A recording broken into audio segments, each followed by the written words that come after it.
Valoroasă. Formativă. constructivă.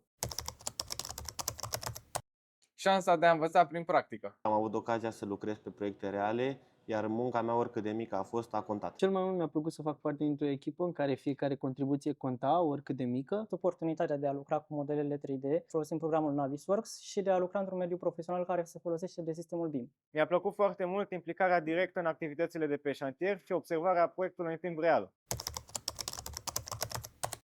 Am învățat să fac diferența între proiect și realitatea din șantier. Am învățat să îmi dezvolt atât abilități tehnice, cât și competențe legate de organizare, comunicare și lucru în echipă. Am învățat lucruri fundamentale în vederea formării mele ca viitor inginer, precum utilizarea tehnologiei BIM, navigarea modelelor 3D, dar și utilizarea și extragerea cantităților din programul Navisworks.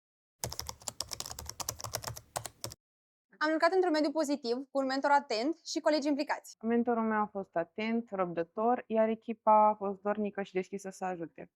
Interacțiunile au fost excelente, mentorul mi-a răspuns întrebărilor. Echipa m-a făcut să mă simt bine primit încă de la început. Interacțiunile au fost deschise și constructive, esențiale pentru parcursul meu de dezvoltare.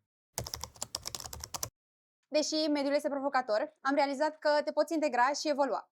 Mediul de lucru a fost unul bine organizat, profesionist și modern. Atmosfera a fost una plăcută. Mediul de lucru a fost unul dinamic, bine organizat și axat pe învățare. Mediul de lucru a încurajat comunicarea deschisă. Se pune accent pe dezvoltarea continuă, motivându-mă să dau tot cea mai bun.